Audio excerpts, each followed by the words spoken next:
오늘은 복음 증거를 위해 극복해야 할 장애물, 복음 증거를 위해 극복해야 할 장애물이라는 제목으로 하나님의 말씀을 듣도록 하겠습니다. 예수님을 삶의 주인으로 모시는 사람들의 삶은 좀 특별합니다.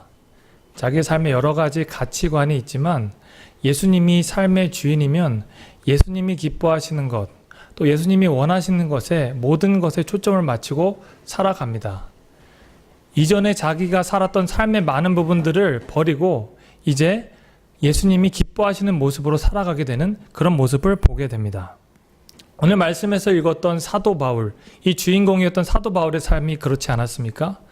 예수님을 핍박했던 사람, 예수 믿는 사람을 잡으러 쫓아가던 그곳에서 예수님을 만나고 또 그곳에서 예수님을 영접하고 이제 예수님을 전하는 증거자로 살겠다고 하는 그 드라마틱한 삶이 바로 바울의 삶이었습니다. 그의 초점이 완전히 변했죠. 예수님을 증거하는 사람으로 일평생 살리라 결단했던 그에게 한 가지 소망이 있었습니다. 그것은 바로 마지막 종착지였던 로마로 가기 원했던 것입니다. 제가 사도행전 19장 21절 말씀을 읽겠습니다. 이 일이 있은 후에 바울이 마게도냐와 아가야를 거쳐 예루살렘에 가기로 작정하여 이르되 내가 거기 갔다 후에 로마도 보아야 하리라. 1차, 2차, 3차 전도 여행 후에 사도 바울은 예루살렘으로 복귀했다가 다시 마지막 지역인 로마로 가기 원했습니다. 왜 그랬을까요? 왜 그토록 로마도 보아야 하리라 라고 이야기했을까요? 사도 바울은 머리가 비상한 사람이지 않습니까? 굉장히 지혜롭고 또 똑똑한 사람이었습니다. 그는 로마가 얼만큼 중요한 곳인지 잘 알고 있었던 것입니다. 로마의 모든 것이 연결된 것을 알지 않습니까? 예전에 여러분 이런 속담 아실 겁니다. 모든 길은 로마로 통한다. 그리고 로마는 하루아침에 이루어지지 않았다라는 속담이 있듯이 로마의 세계의 경제, 문화, 행정의 중심이 연결되어 있기 때문에 이곳에 하나님의 복음이 전해지면 참 좋겠다라는 생각을 했던 것입니다. 제가 예전에 대학을 입학하기 전에 친구와 함께 배낭여행을 간 적이 있습니다. 유럽을 한번 한 바퀴 돌아보자. 그래서 세계의 가장 유명한 박물관, 3대 박물관을 조사해 보니까 영국에 있는 대형 박물관, 그리고 프랑스 파리에 있는 르브르 박물관, 그리고 로마에 있는 바티칸 박물관이 있더라고요. 그래서 이 세 박물관을 대학 입학하기 전에 신학교 들어가기 전에 한번 가보자. 이제 못 갈 것 같다. 그래서 한번 마음으로 친구와 이제 겨울방학에 갔습니다. 처음에 런던 히드로 공항에 내려서 대형 박물관을 갔는데 굉장하더라고요. 이제 얼마나 해가 지지 않는 영국이 어떤 느낌인지 잘 알겠더라고요. 많은 식민지를 통해서 유물들을 그 대형 박물관에 전시하고 있었습니다. 이제 유로스타라는 기차를 타고 파리에 가서 그곳에 있는 루브르 박물관을 갔습니다. 루브르 박물관에서 꼭 봐야 될 게 있잖아요. 모나리자를 봤어요. 모나리자의 그 박물관을 갔더니 거기는 한층이 다 모나리자를 보기 위해서 사람들이 다 줄 서 있는 겁니다. 기대하는 마음으로 좀 오래 봐야겠다고 생각했습니다. 갔더니 많은 사람들이 미로처럼 이제 길을 하면서 결국에는 한 10초 정도 보게 되는 그런 상황이었습니다. 많은 사람에 떠밀려서 이제 순서 한 사람 한 번 보고 한 사람 한 번 보고 야, 사람들이 저 모나리자 하나 보려고 이곳에 많이 왔구나. 많은 유물들도 있구나 생각을 하게 되었습니다. 이제 마지막 종착지인 로마로 가서 바티칸 박물관에 가게 되었습니다. 거기에 갔더니 좀 다른 풍경이었습니다. 많은 유물들이 모나리자처럼 한 군데 두 군데 있는 것이 아니라 한 층에 여러 유물들이 널려 있는 모습을 보았습니다. 밀로의 비너스라든지 시스티나 성당에 가면 그 멋진 천지창조 그림이라든지 많은 그림들이 정말 빽빽하게 자리 잡아 있는 모습을 보았습니다. 다른 두 군데의 박물관에 비해서 바티칸 박물관은 이 유물의 밀도가 비교할 수 없을 정도로 가득 차 있는 것을 보았습니다. 무슨 이유일까요? 아마 로마의 문화가, 로마의 힘이 그만큼 셌다는 것을 말합니다. 대영 제국의 그 힘보다, 프랑스 제국의 힘보다 그 로마 제국의 힘은 비교할 수 없도록 정도로 셌던 것이 바로 그 박물관의 차이일 것입니다. 바티칸뿐만 아니라 비단 로마 시내 전체가 건물로 되어 있는 박물관 아니라 시내 전체가 가히 박물관이라고 할 정도로 곳곳에 많은 유물들이 있는 것을 보게 되었습니다. 2000년 전 사도 바울이 그토록 원했던 로마가 바로 이렇게 융성한 문화를 가졌구나라고 생각을 하게 되었습니다. 그토록 원했던 사도 바울은 로마로 가고 싶었던 한 가지 이유가 저처럼 문화를 보기 위해서도 아니고 복음 증거를 하기 위해서였습니다. 모든 길로 통하는 그 로마에 가서 하나님의 복음의 씨앗을 심겼을 때 그 복음이 엄청난 폭발력을 가질 수 있겠다라는 생각을 하고서 꼭 내가 그곳에 가겠다고 하나님께 기도를 했던 것입니다. 그 중심지에서 예수님을 믿으면서 살아가는 그 로마 교인들에 대한 연민도 있었고, 그 교인들을 더욱더 강력하게 하나님의 군사로 사용하기 위해서 그곳에 방문하고자 하는 목적도 있었습니다. 그런데 안타깝게도 하나님께서는 바울에게 로마로 가는 직항로를 허락하지 않으십니다. 바울에게 길을 막히는 장애물들을 많이 허락하셨던 것입니다. 제가 로마서 1장 13절을 읽겠습니다. 형제들아, 내가 여러 번 너희에게 가고자 한 것을 너희가 모르기를 원하지 아니하노니 이는 너희 중에서 다른 이방인 중에서와 같이 열매를 맺게 하려 함이로되 지금까지 길이 막혔도다. 로마에 관한, 로마에 있는 교인들을 향해 썼던 이 로마서는 바로 길이 막혀서 로마에 가지 못하는 사도 바울의 안타까운 마음을 담아서 쓴 편지입니다. 그래서 로마에 있는 교인들이 어떻게 하면 신앙으로 영적인 훈련을 할 수 있을까 고민하면서 썼던 편지가 바로 로마였습니다. 하나님이 로마에 가는 길을 허락지 아니하시고 예루살렘으로 가게 하시죠. 예루살렘에서 많은 고난을 겪은 후에 이제 끌려서 로마에 가는 것이 바로 사도 바울의 모습이었습니다. 로마에 가는 길에도 많은 장애물들이 있었습니다. 풍랑의 장애물, 또 섬에 봉착해서 그 섬에 있는 뱀에 물려서 죽을 뻔한 경험들, 많은 어려움이 있었지만 사도 바울은 마침내 로마에 도착하게 됩니다. 로마에 가서 이제 복음을 전하려고 그 뜨거운 마음으로 하려고 하는데 이제 많은 장애물들이 거기서도 펼쳐지게 됩니다. 오늘 말씀을 통해서 우리는 사도 바울에 가졌던 그 장애물뿐만 아니라 여러분들이 복음을 증거함에 있어서 신앙생활을 하고 예수님을 믿고 살아감에 있어서 봉착하는 많은 장애물들을 어떻게 뛰어넘을 것인가, 그리고 어떻게 극복할 것인가, 오늘 말씀을 통해 깨닫는 귀한 시간이 되기를 바랍니다. 첫 번째, 바울이 로마에서 전도하기 위해 넘어야 했던 첫 번째 장애물은 그의 죄인인 신분이었습니다. 16절 말씀을 제가 읽겠습니다. 우리가 로마에 들어가니 바울에게는 자기를 지키는 한 군인과 함께 따로 있게 허락하더라. 20절 말씀도 이렇게 되어 있습니다. 내가 이 쇠사슬에 매인 바 되었노라. 바울은 군인과 함께 가야 하는 신분이었습니다. 그리고 20절에 이렇게 나와 있죠. 쇠사슬에 매인 바 되었다. 전도하는데 큰 지장이 있었던 것이 바로 그가 로마에 들어가는 신분이 바로 죄인의 신분이었다는 것입니다. 예루살렘에서 고소를 당하고 또 가이사라라는 지역에서 다시 한번 그가 변론을 했음에도 불구하고 그의 신분은 해결되지가 않았습니다. 그리고 로마에 들어올 때도 군인 신분이었던 율리오란 사람과 함께 로마에 들어오게 되는데, 그 쇠사슬에 매였던 것은 성경학자들이 기록하기로 바울의 손목과 그 군인의 손목이 같이 연결되어서 바울이 어느 곳을 가든지 일거수일투족 그 군인과 함께 가야 되는 그런 상태에 머물렀다고 이야기하고 있습니다. 우리는 이곳에서 이 말씀을 읽으면서 참 답답한 생각을 합니다. 하나님께서 그렇게 인도해 주셔서 바울을 살려주시고 로마에까지 이끌어 주셨는데 바울의 삶이 녹록치가 않은 겁니다. 뭐 하려고 하는데 쇠사슬에 묶여서 무엇을 할 수 있겠습니까? 그리고 이제 법정에 가야 하는데 법정에 가면 그 군인이 옆에 따라 붙고 있는데 그곳에서 가이사, 시저가 아닌 하나님의 말씀을 전한다면 그가 형량이 얼마나 많이 늘겠습니까? 그렇기 때문에 그는 큰 장애물을 갖고 있었습니다. 복음을 전할 때 큰 핸디캡이 있었던 것이죠. 두 번째 장애물은 바로 유대인들입니다. 바울이 로마에서 전도하기 위해서 유대인들이 계속적으로 있었습니다. 오늘 말씀 28장 19절 말씀을 제가 읽겠습니다. 유대인들이 반대하기로 내가 마지못하여 가이사에게 상소하며 내 민족을 고발하는 것이 아니니라.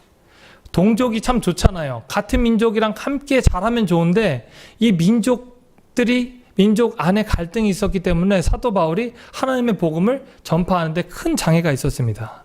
제가 전에 말씀하셨다시피 아나니아라는 그 대제사장이 예루살렘에서부터 사도 바울을 고발을 합니다. 그래서 그 아나니아 대제사장뿐만 아니라 많은 유대인들이 이제 사도 바울을 어떻게 하면 고발하고 죽일까 고민을 합니다.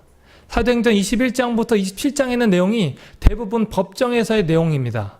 사도행전 26장에는 이런 내용이 나옵니다.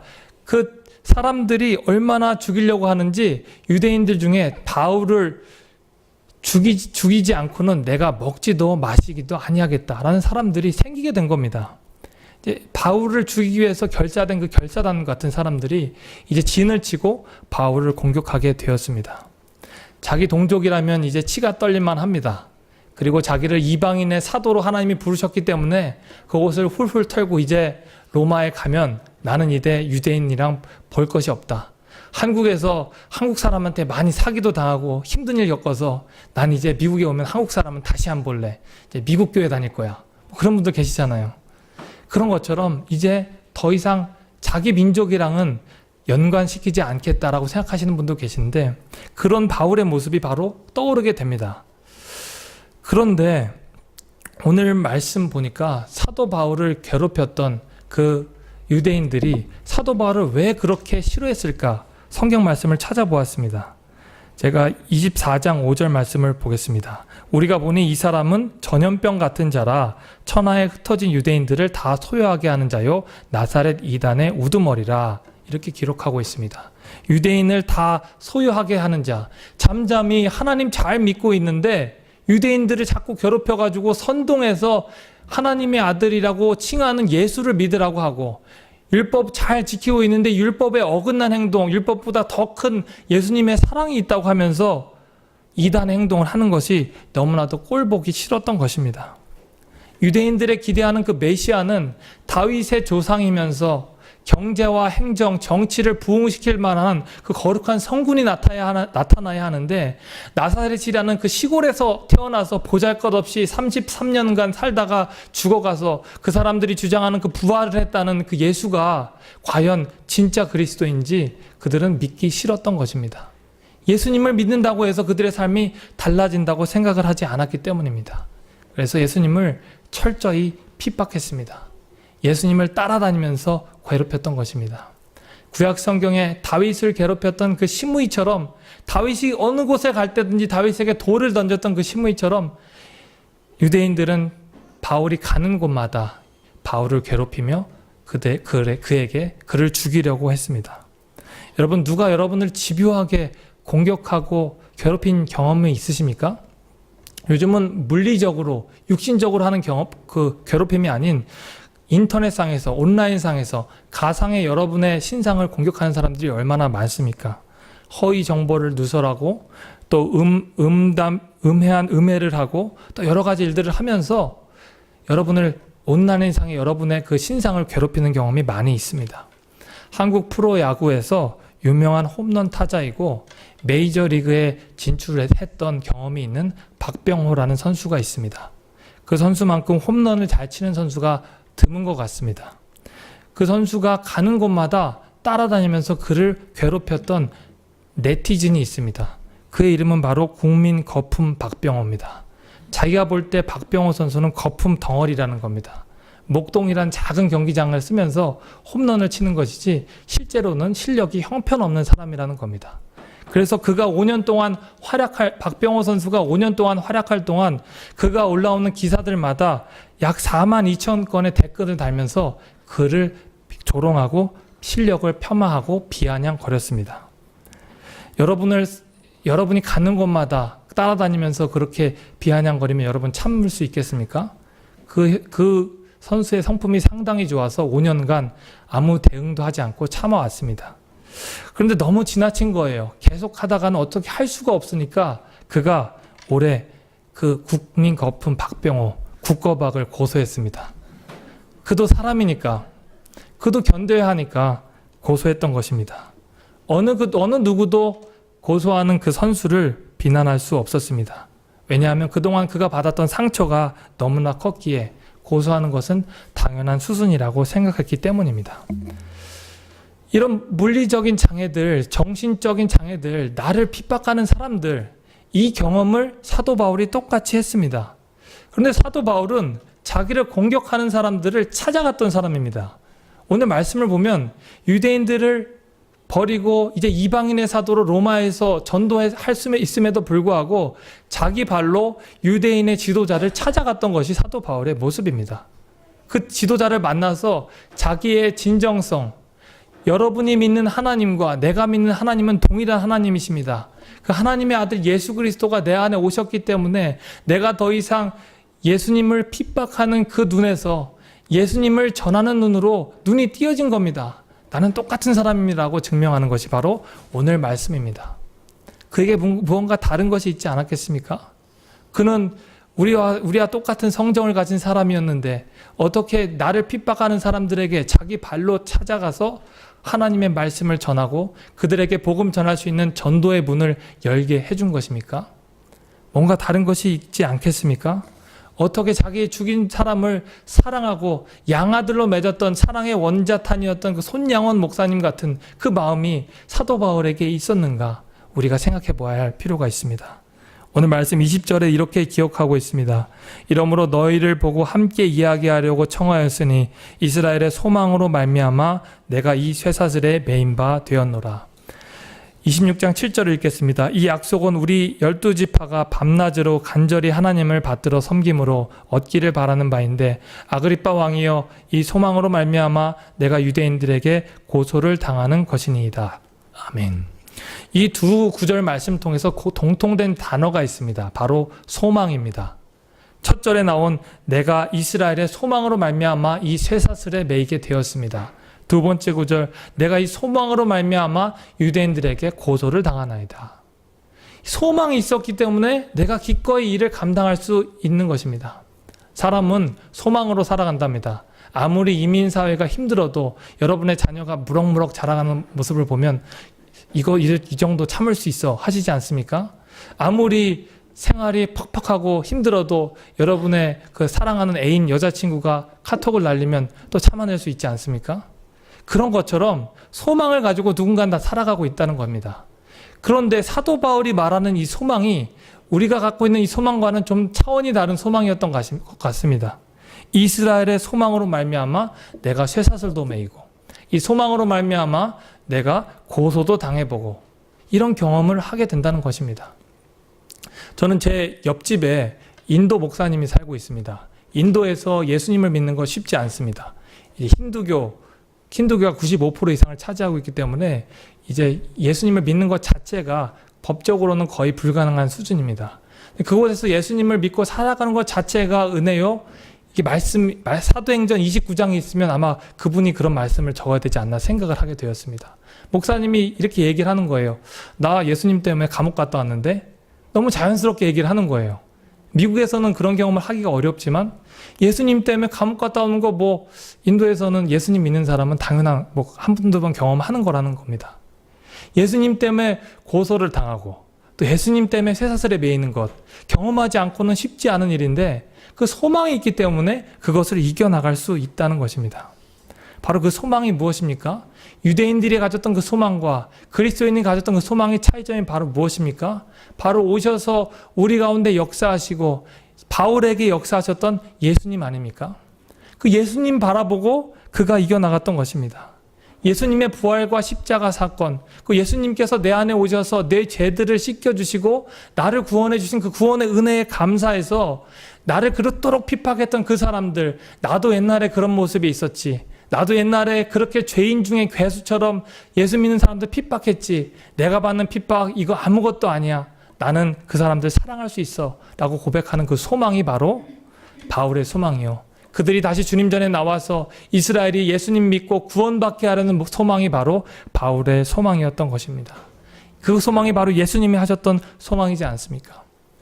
바울의 전도는 힘들지 않았습니다. 왜냐하면 소망이신 예수님이 성령으로 함께 하셨기 때문입니다.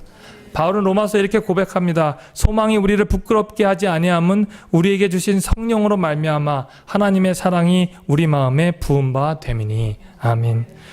하나님을 향한 이 소망, 예수님을 향한 이 소망, 모든 사람들이 하나님께 나와 예배함으로 영원히 구원받는 이 소망이 우리를 부끄럽게 하지 않음은 바로 우리에게 주신 성령님이 계시기 때문에, 성령님 우리 마음 가운데 가득 채워주시기 때문에 전혀 부끄럽지 않다라고 고백하는 것입니다. 바울의 전도는 힘들지 않았습니다. 왜냐하면 주님을 바라보았기 때문입니다. 그는 눈꺼풀이 다쳤던 사람에서 예수님을 바라보는 주님의 사람이, 비전의 사람이 되었기 때문입니다. 그는 모세와 같이, 구약 성경의 많은 선지들과 같이 예수님, 그리스도를 바라보는 사람이었습니다. 히브리서 11장 26절 이렇게 고백합니다. 그리스도를 위하여 받는 수모를 애굽의 모든 보화보다 더 큰 재물로 여겼으니 이는 상 주심을 바라봄이라. 아멘. 히브리서 11장에는 많은 신앙의 위인들이 나와 있습니다. 신앙 위인들의 공통점 고백은 바로 상 주심을 바라본다는 겁니다. 상 주심을 바라본다는 거 영어로 이렇게 되어 있습니다. He was looking ahead. 그는 앞을 바라봤다는 겁니다. 세상 사람들이 바라보는 그것보다 한 발짝 더 바라보는 겁니다. 여러분이 갖고 있는 그 장애들, 세상 사람들이 우리가 생각할 때 족쇄처럼 생각하는 물질의 장애 있지 않습니까? 내가 돈만 이만큼만 있으면 정말 주의 일 전도 열심히 할 텐데, 내가 이 물질적으로 육체적으로 조금만 자유하면 정말 이 쇠사슬이 풀어지면 하나님 일 열심히 할 텐데, 그리고 여러분을 올가매는 그 관계의 장애들, 관계의 가면들이 얼마나 많이 있습니까?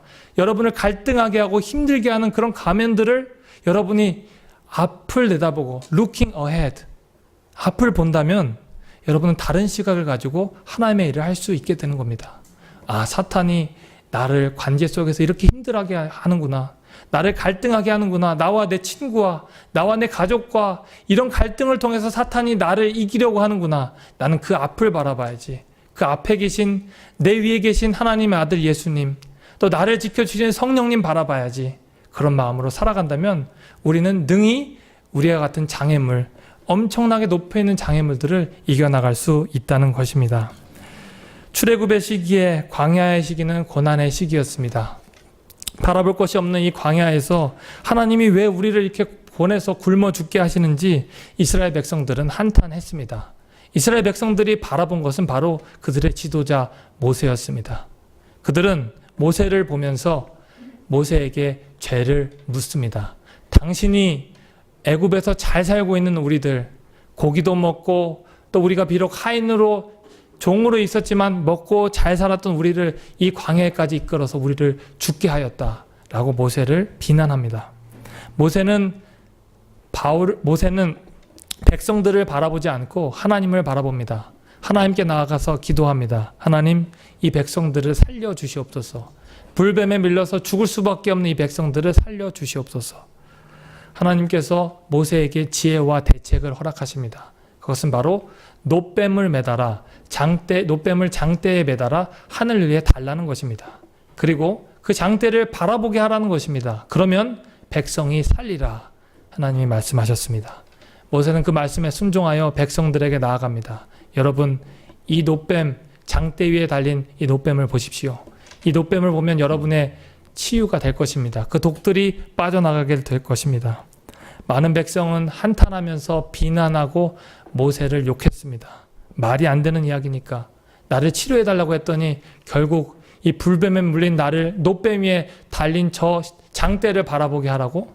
그들은 쳐다보지 않았습니다. 소수의 사람들만 그 놋뱀을 쳐다봤습니다. 하나님의 말씀대로 놋뱀을 바라본 자는 살았고 놋뱀을 바라보지 않은 자는 죽었습니다. 하나님은 이 말씀을 통해 예수 그리스도를 예표하고 계십니다. 보잘것없고 사람의 형체로 놋뱀처럼 오신 그 예수 그리스도를 바라보는 자가 산다고 말씀하시는 겁니다. 예수님이 보잘것없고 나사렛에 오셔서 정말 우리들을 구원해 주시고 우리들의 육체를 자라게 되게 해주시 못하지만 우리가 looking ahead, 앞에를 바라본다면 예수님께서 우리 가운데 오셨고 천한 몸으로 오셨고 우리의 죄를 치유해 주시고 우리의 영혼을 구원해 주신다는 것을 보는 눈을 가지라고 예수님이 말씀하시는 겁니다. 아무 능력도 없고 힘도 없으시지만 인간의 몸을 입고 오셔서 십자가에 달려 돌아가시고 부활하셔서 성령으로 우리에게 임재하신 예수님을 바라볼 때 우리의 영혼이 살아나는 것입니다. 우리의 죄가 드러나는 것입니다. 우리의 마음 가운데 하나님의 마음이 가득 차게 되는 것입니다. 바울의 전도는 힘들지 않았습니다. 담대하고 거침이 없었습니다. 성경은 사도행전 마지막에 사도 바울의 행적을 이렇게 기억합니다. 바울이 온 이태를 자기 셋집에 머물면서 자기에게 오는 사람을 다 영접하고 하나님의 나라를 전파하며 주 예수 그리스도에 관한 모든 것을 담대하게 거침없이 가르치더라. 아멘. 저는 이 말씀을 보고 큰 위로를 받습니다. 사도 바울이 이태 2년을 자기 셋집에 머물렀다고 합니다. 우리 사도 바울도 월세 생활을 했구나. 나도 월세 생활하는데 우리 사도 바울도 월세 생활을 했구나. 그러면서도 사도 바울이 자기에게 오는 사람을 다 영접하고 하나님의 나라를 전파하고 주 예수 그리스도에 관한 것을 어떻게 했다고요? 거침없이 담대하게 가르치더라. 이게 바로 사도행전의 마지막, 사도 바울의 마지막 모습입니다. 하나님은 사도 바울을 이렇게 기록합니다. 마지막까지 단순하게 하나님의 아들 예수님을 증거했던 사람. 여러분, 전도의 축제 기간에 하나님이 우리에게 전도의 마음을 주시는데 이것은 정말 남의 일이다. 다른 사람이 하는 것이다. 우리 교회 홈페이지 너무 잘 만들어 놨으니까 알아서 다 잘 오시니까 나는 그냥 열심히 신앙생활 하면 된다. 라고 생각하실 수도 있습니다. 하지만 이 전도는 목회자가 강요하는 것이 아니라 바로 예수님께서 그토록 원하셨던 영혼 구원의 사명입니다. 이 사명을 누군가 강요한다면 힘듭니다. 하지만 전도는 어렵지 않습니다. 왜냐하면 구원자이신 예수님을 바라보기만 하면 되기 때문입니다. 내가 예수님을 바라보고 내 안에 계신 예수님을 자랑하고 증거하고 또 예수님을 통해서 내가 하나님 안에 거하는 하나님과 교제하는 모습을 보여준다면 전도가 다 당연히 되지 않겠습니까? 바라기는 저와 여러분들이 이번 전도 축제 기간에 내가 예수님을 똑바로 바라보리라. 예수님 바라보면서 이 장애문을 기꺼이 넘어가리라. 관계의 가면들, 그리고 나를 쇠사슬처럼 묶고 있는 물질적인, 그 물리적인 장애물들을 내가 기꺼이 뛰어넘으리라. 그래서 내 앞에 계신 looking ahead, 내 앞에 계신 예수님을 똑바로 바라보리라 결단하는 그런 저와 여러분들이 되기를 간절히 축원합니다.